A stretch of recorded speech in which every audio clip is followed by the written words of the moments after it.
No, hemos venido informándole a usted sobre la discusión en el periodo extraordinario del Congreso de la Unión, buena parte de ella centrada en iniciativas de ley que tienen que ver con fortalecer el combate a la delincuencia y fueron avaladas en la Cámara de Diputados las leyes general del Sistema Nacional de Seguridad Pública, del Sistema Nacional de Investigación e Inteligencia en materia de seguridad pública. Vamos a hablar de ello con Ernesto López Portillo, coordinador del Programa de Seguridad Ciudadana de la Universidad Iberoamericana y experto en temas de seguridad, a quien me da muchísimo gusto que tengamos nuevamente en el programa la posibilidad de conversar con él. ¿Cómo estás, Ernesto? Gusto saludarte de nuevo. Hola Pascal, encantado de saludarte. Buen día. Oye, pues esto que se aprueba, debemos estar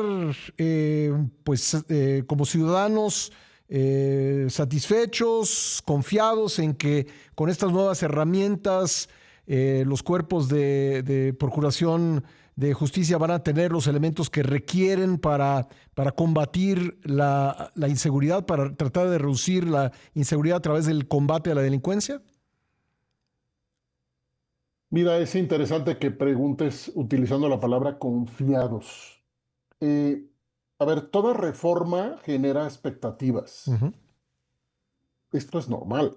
Y para eso son. O sea, se hacen reformas en donde hay una promesa detrás. En seguridad, pues no se diga. En este momento la gente está harta, está profundamente desgastada. Uh-huh.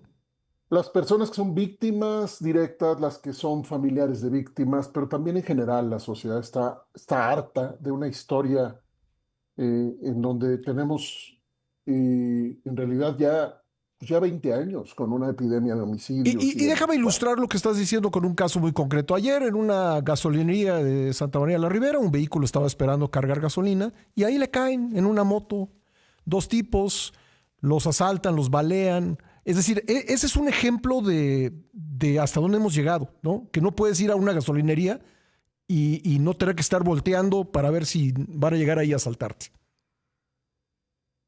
Y bueno, es que es un país que tiene una historia de descomposición institucional y de impunidad profundamente arraigada. Entonces, la gente que hoy decide delinquir por muchos motivos tiene una altísima probabilidad de éxito Uh-huh.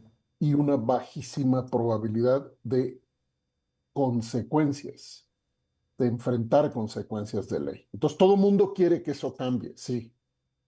Viene la presidenta Sheinbaum, lanza todas estas reformas y toma una decisión enorme porque el presidente anterior decidió básicamente bajar los brazos, ¿no? Poner al Estado en una condición de repliegue que nos va a costar por décadas. Esta presidenta dice vamos para adelante, ¿no? Y en ese sentido es positivo porque un jefe de Estado, una jefa de Estado no puede no hacerse responsable de la seguridad de la gente, o eso es lo que entendemos como lo más básico de la responsabilidad de un Sí. Estado. Ahora, las reformas tienen problemas siempre y tienen oportunidades siempre, Pascal. Te voy a dar 4 elementos rápidos de lo que encuentro como constantes en las reformas que he visto por más de 3 décadas, Uh-huh. que son problemáticos. Te Uno, se propongo cree algo que la porque nos va reforma... a caer un corte. ¿Por qué no me Sí, planteas los 4 puntos y en el siguiente sí, bloque los desarrollamos? claro que sí. Uno, se cree que la reforma es en sí misma la solución. Dos, se trata con indiferencia o ligereza el diagnóstico detrás de estos cambios. Tres, se cree que más atribuciones y recursos necesariamente es más seguridad. Y cuatro, se hace un desequilibrio muy fuerte entre los poderes que se le dan al Estado y los controles que se le deberían imponer al Estado. Esos son los 4 puntos, Pascal. Uh-huh. Eh, a partir de estos 4 puntos, estoy seguro que en función del panorama que estamos enfrentando, pues podríamos tratar de hacer un análisis de qué tan eficaces van a ser estas Sí, medidas, ¿no? Y si te sí, claro. parece, vamos a una pausa breve y regresamos para desarrollar estos 4 puntos. Claro que sí, Pascal. Volvemos a Gracias. seguir. Agradezco mucho a Ernesto López Portillo, coordinador del Programa de Seguridad Ciudadana de la Universidad Iberoamericana y experto en temas de seguridad, que me haya esperado para seguir esta conversación. Entonces, Ernesto, decíamos antes del corte que las toda reforma, todo cambio legal genera expectativas. Yo diría que a veces en México tenemos unas expectativas desmedidas sobre las reformas legales, como si la reforma por sí misma fuera a cambiar las cosas y no requiriera de nada más. Pero si eres tan amable pues de repasar estos 4 puntos y vamos sobre ellos. Sí, sí. A ver, hay un principio general de gobierno, generalmente aceptado, que no necesariamente practicado, y el principio es no hacer más daño, Pascal. Ujú, Una persona gobernando no debería hacer más daño del que ya se hubiera hecho antes de que esta persona llegara. ujú, Ese principio está completamente colapsado en México en materia de seguridad, porque sexenio tras sexenio hay más daño. ujú. Y ese daño se tendría que estudiar con diagnósticos precisos Sí. de en qué han contribuido las leyes y en qué no, o los cambios institucionales, los presupuestos, las formas de operación, en qué han contribuido a ese daño.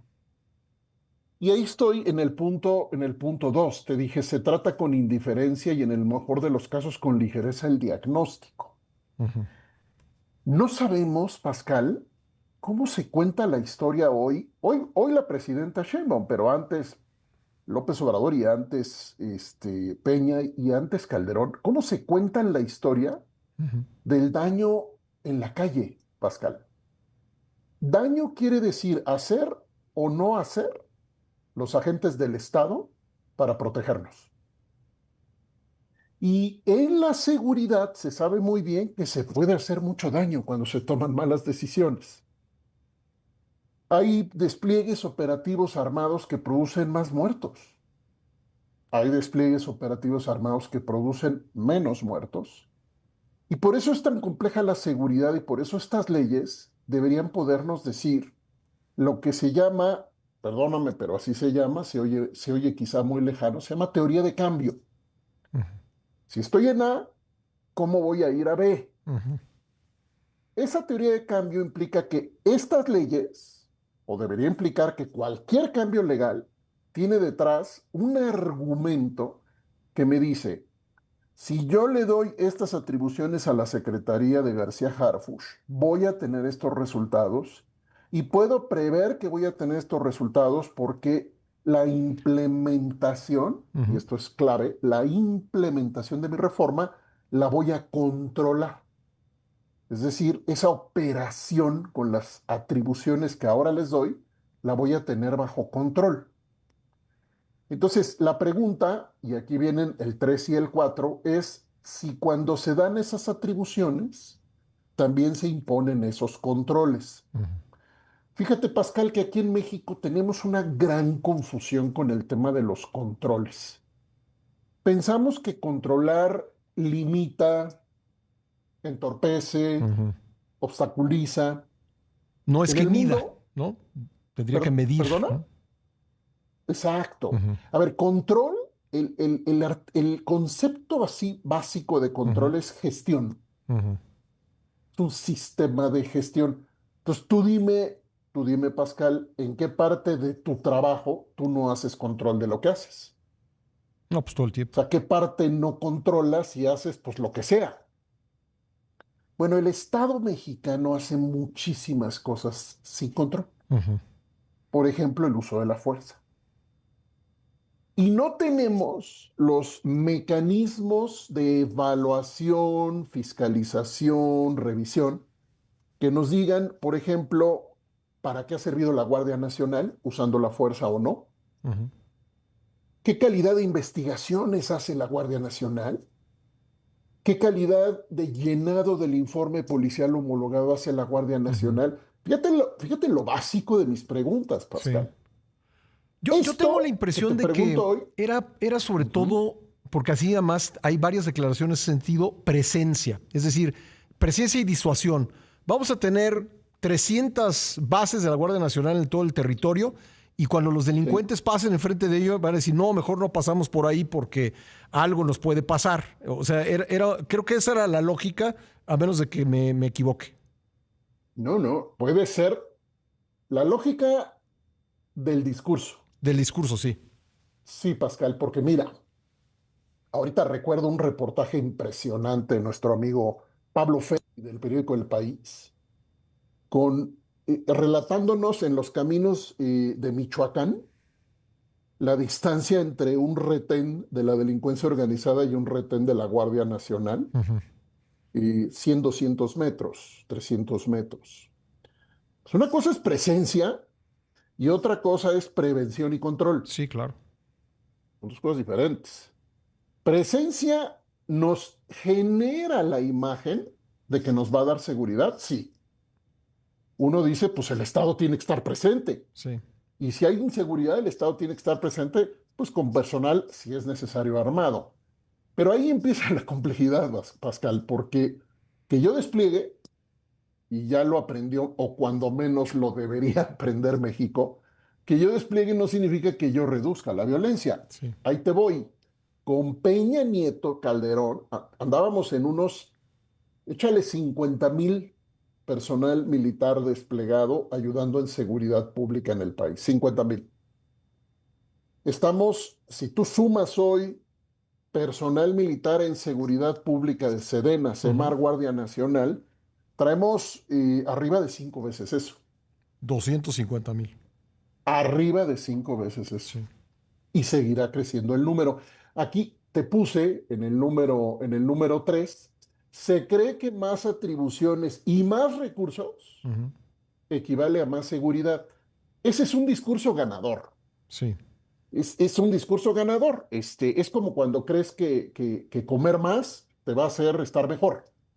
Por ejemplo, el Estado nos convence, la gente lo cree porque la gente quiere creer, y eso es legítimo, Sí. que si yo tengo más policías, más dinero, más tecnología, más armas, vamos a tener más seguridad. Bueno, de Genaro García Luna para acá, Pascal, se ha comprado todo lo imaginable. Sí. Black Yo no sé si te Hawks, acuerdas. todo, ¿no? Se ha cambiado, se pasó la Secretaría de Seguridad a una nueva secretaría con Fox, luego Sí. se regresó a Secretaría de Gobernación, luego se volvió a crear la Secretaría de Seguridad, en el camino se crea la Guardia, antes hicieron la Gendarmería, que duró 5 minutos. Es que las reformas no son buenas o malas en sí mismas, Pascal. Son buenas o malas en contra de su impacto. Sí. Y ahí es donde andamos con una profunda debilidad estructural porque particularmente el Congreso, y esto es una responsabilidad en las democracias fuertes, esto lo hacen los congresos, Sí. fiscalizan, Pues sí, pues fiscalizan. sí, pues sí, hay que tener instrumentos de medición y además hay que saber, eh, sí, perdóname, o sea, Pascal, contraimpacto. estas No, reformas, no, ¿cómo no se que van a me digas implementar y con qué cuánto objetivo, dinero ¿no? gastaste. Sí. Perdón, Oye, adelante. Ernesto, se me termina el tiempo, no quiero dejar fuera el último punto, si en un minutito pudiéramos hablar del desequilibrio entre poderes, que era tu último punto. Todo esto que se les da de actividades de inteligencia requiere intervenciones en la vida privada de muchas formas, requiere presencia en la calle, requiere observación. Está bien, así en general, primero, pero no está bien si no tiene encima supervisión, control y fiscalización. Sí. Ojo, con esto termino si quieres, el Poder Judicial. El debilitamiento del Poder Judicial, que en mi concepto será evidente con el proceso de reforma y elecciones, Ujú. nos quita el último reducto y el más importante de todos para controlar los actos, la legalidad y la constitucionalidad de los actos, principalmente a través de la fuerza y la invasión Mm. a los derechos y a la privacidad de todas y todos. Si el juez está débil, si la jueza está débil, se nos cae el último control. Pues muy, muy interesante, Ernesto. Habrá que ver finalmente cómo termina aprobándose esto y cómo se implementa, y estoy seguro que habrá ocasión de que lo platiquemos y hagamos algún balance. Te agradezco, como siempre, tu buena disposición para conversar con Al nosotros. contrario, Pascal, buen día y buen día al auditorio. Un fuerte Hasta luego. abrazo, Ernesto López Portillo.